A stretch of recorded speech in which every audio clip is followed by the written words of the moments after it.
Good morning. It's the 6th of March episode of Dave TV for DCRTV.com. Just got some news here up on the website at DCRTV.com that Joel Spivak has passed away. And whoops, there we go. Radio personality Joel Spivak, who once did a talk show on the old WRC radio, 980 AM, died on March 4th at his home in Alexandria. There's a paid death notice in Sunday's Washington Post and at legacy.com, which you can reach on the front page of DCRTV. He was a pioneer in radio and local talk radio and a communication leader in the fight against tobacco. A DCRTVer tells us that those who recall his show on the old WRC radio remember him as pithy and erudite.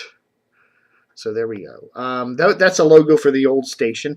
I was digging up some things here. Let's see. Going to the DCRTV audio archives here, and let's see. I think we have a Joel Spivak thing right here. This is Jane Pauley, NBC News.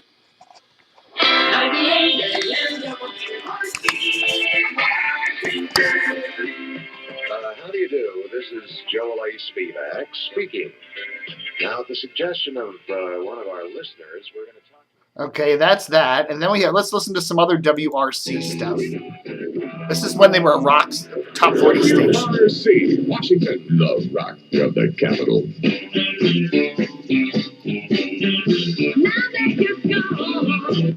Oh, that ends abruptly. How about this one? At 11:07, I'm Jack Spear, WRC News. Talk Radio 980, WRC. Good morning.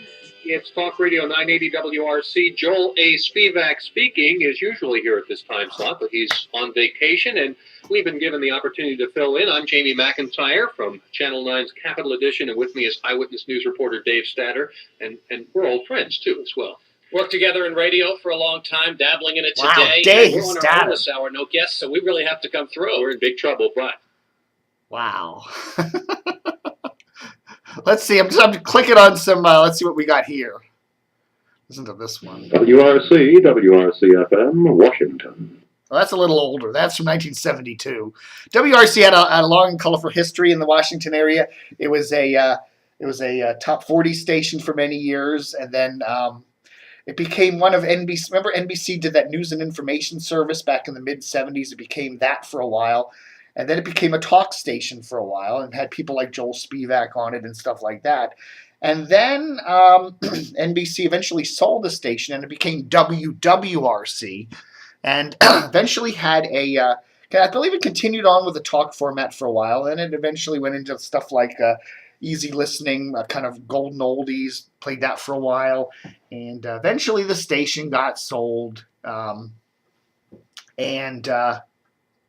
Clear Channel bought it, and they had, and then WTEM was on 570, the sports station, and then eventually the signals got flipped, and WTEM got moved over to 980, and the WRC calls went over to 570 with the talk format. Then eventually the WWRC calls eventually got moved to 1260, where they now are. Where Salem has a talk station there.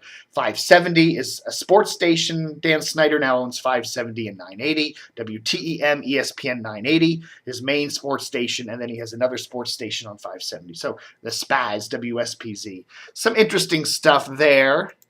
I was digging this out of the archives. I was looking for some history of Washington Talk Radio. Look, who are those guys? Look at them. That's Chris Core there, the blonde-haired young guy, and Bill Trumbull there. When they used to do the morning show on WMAL, the afternoon. I always get it wrong. Hired and Weaver on in the morning, and Trumbull and Core were on in the afternoons. But this is from 1980. Afternoon delight there on WMAL. I don't know if you'd call WMAL's current afternoon programming of Rush Limbaugh and Sean Hannity an afternoon delight, but hey, Rush Limbaugh and Sean Hannity doing an afternoon delight, that might be something to watch. Whoa. Anyhow, we'll have more on Joel Spivak very soon. I'm sure we'll get more information on his history. I'm just looking at my archives in the morning here, and everything's disorganized, and I know there's some stuff there, but we'll have some more on DCRTV.com too, so check with the website for the latest. Just wanted to give you a few more tidbits of news that happened over the weekend. Gannett. I don't know. Again, I gotta. One of these days, I gotta organize all this stuff. Look, no leaks. It's raining this morning, and there's no leaks in my ceiling. Yeah. The condo guys came out and banged away for about 2 hours on the roof last week. So maybe. Oops. There we go. Gannett. Gannett is unveiling a new logo. Gannett is headquartered at Tyson's Corner there. They run USA Today, and they run Channel 9, a whole bunch of other TV and radio stations, TV stations around the country, and they own a whole bunch of newspapers. Their new logo, it's all within reach. To me, that smacks of masturbation. Hey, masturbation! It's all within reach. You think when a company comes out with a logo like that, they maybe do a little bit of research beforehand. I don't know. WMAL yesterday, Jeff Bowden, the general manager of there, releases a statement insisting that they did not fire Fred Grandy, that he quit, and that they at no time ever told Fred that he couldn't talk about anything about Islam, da-da-da-da-da.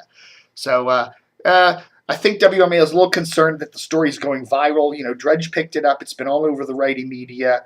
Fox News apparently picked up the story that did Islamic pressure force Fred Grandy off the air.